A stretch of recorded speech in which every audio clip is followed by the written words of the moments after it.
I'm Robert Donaldson. I'm a longtime member of the political science faculty here at TU, retired in 2013, but I was president of the university in 1990 to 96, and I am a longtime Soviet and Russia watcher. I've written a lot of books, particularly about the foreign policy. Well, the average person is I think, if to the extent, and here we go to Russia, to the extent that they can break through the wall of propaganda, they're astounded because they do believe that these are their cousins.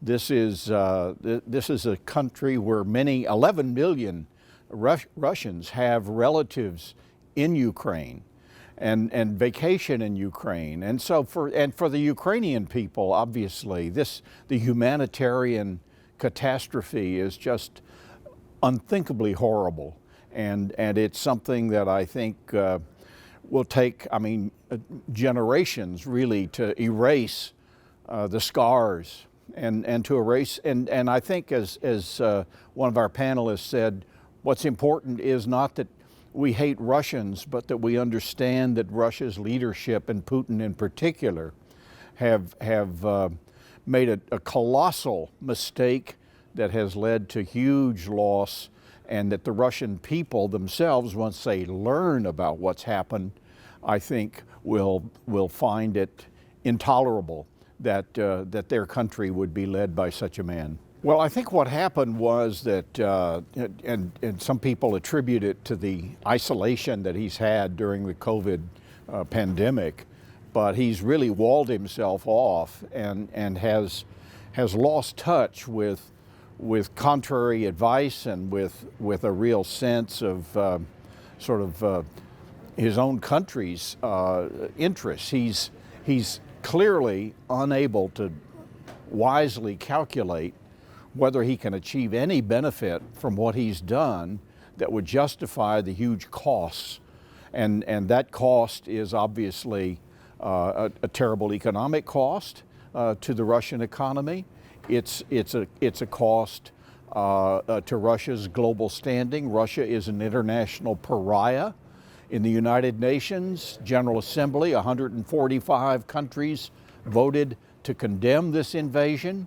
5 countries, besides Russia, 4 others, sided with him: Belarus, which is a satellite, Syria, North Korea, and Eritrea. Why would anybody want to be in that company? The nuclear horrors are still with us, though they've not been as uppermost in our minds as they were when I was a 3rd grader and hiding under my desk in the drills for what happens if we get a nuclear attack.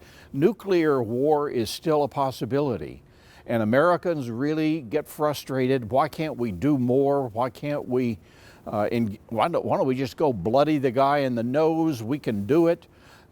It's, I think, very difficult for Americans to understand the extent to which nuclear deterrence and the balance of terror still operates in the world. We're doing everything, in my view, that we can, both from a private standpoint of the humanitarian aid, from a public government standpoint, but there is really a lot of frustration on the part of Americans who just don't want to sit by and watch this, and yet Mr. Putin has already raised the nuclear specter, and we have to respect that this is something where we cannot contemplate a full-scale nuclear destruction. It's got to be resolved through diplomacy, through diplomatic bargaining. I think Putin has to calculate that he can't achieve his objectives, which are to really make Ukraine a Russian puppet state, and that the Ukrainians are going to resist.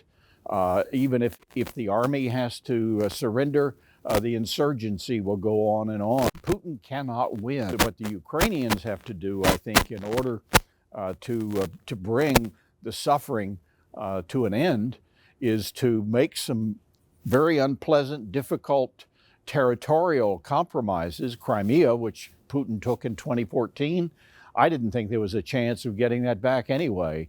But these 2 separatist regions, which also have not been part of Ukraine since 2014, say to the Russians, okay, you can have those, just withdraw your armies and we're not going to go into NATO. Everybody knows that. Make some kind of formal declaration of that. That's really, it sticks in the craw of a lot of Ukrainians and a lot of Americans. But we have to end the war, and I think before Putin totally flattens Ukraine, which he's capable of doing.